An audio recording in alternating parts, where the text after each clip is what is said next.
예, 문성묵 한국국가전략연구원 통일전략센터장과 함께 관련 소식 좀 더 알아보도록 하겠습니다. 안녕하십니까? 안녕하십니까? 예, 자, 문재인 정부 출범 이후에 북한이 거의 뭐 매주 미사일을 쏘고 있지 않습니까? 네, 그렇죠. 오늘은 NSC 국가안전보장회의 전체 회의를 소집했단 말이에요. 예, 그동안은 이제 상임위 안보실장이 주재하는 상임위가 소집이 됐었는데 3번요.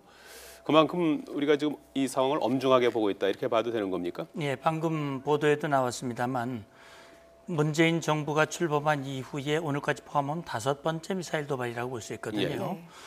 그런데 그동안 3번은 상임위원회를 개최했고 오늘은 대통령이 직접 주재하는 NSC 전체 회의를 개최했다고 하는 것은 그만큼 지금 북한의 도발을 엄중하게 보고 있다. 그 이유는 첫째는 오늘 발사한 것은 탄도미사일이 아니고 사거리가 짧은 순항미사일이지만 이것이 우리를 직접 타격할 수 있는 위협이다. 굉장히 중요한 위협이다 하는 것이 첫 번째 이유고, 두 번째는 이렇게 반복되는 북한의 미사일 도발에 대해서 보다 근원적인 대책이 필요하다.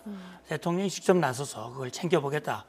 그걸 또 국민들에게도 보여주고 또 주변국 북한에게 그런 메시지를 주고자 하는 그런 의지가 담겨 있는 것으로 이해가 됩니다. 예, 문재인 대통령이 전한 그 엄중한 메시지 중에는 구체적으로 이런 발언들도 있습니다. 국가 안보, 국민 안위에는 절대 타협하지 않겠다 이런 뜻을 밝혔는데 앞으로 그러면 대북 기조는 어떻게 되는 겁니까? 예, 그러니까 타협하지 않겠다고 하는 그 의미가 굉장히 깊은 뜻이 담겨져 있다고 보이는데 왜냐하면 지금 문재인 정부는 국제사회의 대북 제재에 대해서 동의하지만 제재 일변도로 나가서는 안 된다. 대화와 교류를 통해서 문제를 풀어가겠다. 보다 유연한 입장을 보여왔단 말이죠. 그럼에도 불구하고 새 정부가 출범한 뒤로 5번째 미사일을 발사한다고 하는 것은 북한이 그런 메시지를 주는 거죠. 문재인 정부 태도를 바꿔라. 다시 말하면 국제사회가 얘기하는 대로 비핵화를 전제로 한다든지 제재에 동참한다든지 그런 걸로 우리와 대화하려고 하면 우리는 안 한다라고 하는 메시지를 보여주고 있단 말이죠. 그렇다면 우리가 대화를 하려면 그들과 타협을 해야 하는데 그런 타협은 하지 않겠다. 말하자면 국민들의 안위를 담보로 타협하는 그런 행동은 결코 하지 않겠다고 하는 것은 지난 14일 날 대통령이 첫 번째 NSC 회의에 참석을 하고 나서 북한의 태도가 변화돼야 대화도 가능하다. 그런 언급을 한 적이 있습니다. 이것은 뭐냐 하면 결국은 북한이 비핵화라고 하는 선택, 오늘 뉴스 초두에 대통령이 언급한 내용을 자세히 보면 북한이 핵 도발을 멈춰라. 두 번째는 비핵화의 길로 나와라. 이런 주문을 했거든요. 결국은 그 언급의 연장선으로 이해가 됩니다. 지금 뭐 그동안에 새 정부 들어서 도발 숫자가 4번이다, 5번이다 이제 이렇게 얘기를 하고 있지 않습니까? 그렇죠. 전체적으로 뭐 5번이고. 그런데 오늘 쏜 그 미사일이 200km의 이제 순항 미사일이다 이렇게 지금 보도가 되고 있는데 어떤 미사일인 겁니까? 예, 그러니까 이제 미사일은 크게 두 가지입니다. 탄도 미사일, 그다음에 순항 미사일 두 가지 미사일인데 탄도 미사일은 높이 쏘아 올려서 빠른 속도를 하강하면서 목표물에 큰 타격을 주기 위한 그런 목표로 이제 만들어진 거죠. 그동안 발사한 미사일들이 대부분 탄도 미사일입니다. 근데 오늘 순항 미사일은 사거리는 짧지만 낮은 고도로 비행을 하면서 속도는 물론 느리지요. 그러나 가장 유의해야 할 부분은 레이더에 포착이 안 되면서 정확하게 목표를 타격하는 겁니다.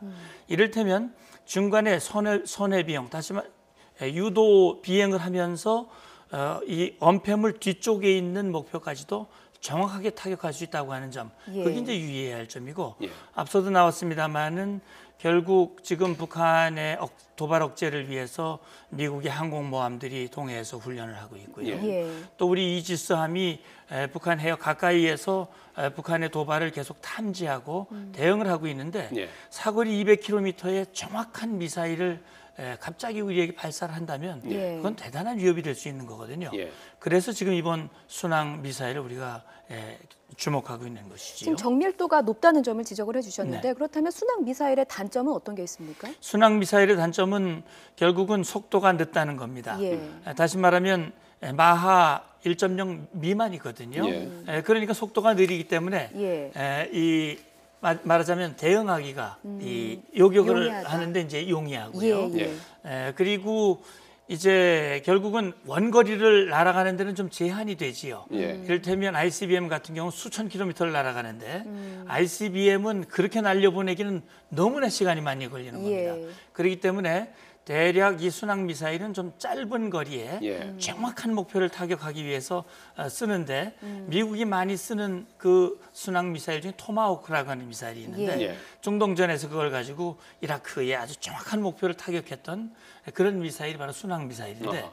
지금 북한은 그런 미사일 이번에 다종화되고 있다고 하는 걸 얘기를 했는데 예. 예. 지난번 5번 그 미사일을 보면 거리가 각각 다르고요. 예. 고도가 다르고 그다음에 이제 지대지, 지대함 그리고 또 지대공 예. 다양한 그런 형태의 미사일을 발사하면서 우리는 미국과 대한민국과 그 예. 국제사회가 어떤 예. 압박을 하더라도 우리는 모든 역량을 완전히 갖추고 있다. 그래서 결국 남은 한 가지는 미국 본토를 타격 가능한 ICBM만 남은 겁니까? 대륙간 탄도 미사일만 지금 남아 있는데 예. 예. 그건 결국 미국이 지금 계속 경고하고 있듯이 레드라인 예. 넘을 수 없는 이제 금지선인데 예. 과연 그걸 넘을 것인가 하는 부분이 넘는다는 거는 이제 ICBM을 그렇죠. 시험 발사한다든지. ICBM 발사라든지 아니면 6차 핵실험을 한다든지 예. 이것이 이제 지금 국제사회가 레드라인이군요. 인젠 결국 북한 정권까지도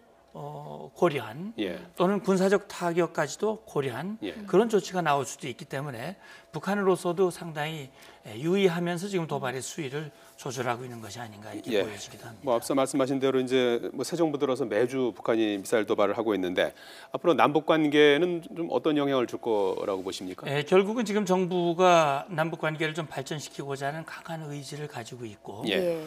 또 과거 이제 노무현 정부나 DJ 정부 때와 같은 그런 어떤 북한의 입장을 고려한 정책을 취하려고는 하지만 이건 결국 남북 관계의 발전은 북한의 선택에 달려 있다고 봅니다. 예. 북한이 이런 식으로 도발을 지속한다면 결국 그만큼 대화가 늦어질 것이고 관계의 진전이 더디게 되고 결국 북한이 필요로 하고 있는 경제적 지원이라든지 이런 것이 현실적으로 어려워질 수 있다. 이렇게 봐야 될 것 같습니다. 예, 알겠습니다. 문성목 한국국가전략연구원 통일전략센터장이었습니다. 고맙습니다. 고맙습니다. 감사합니다.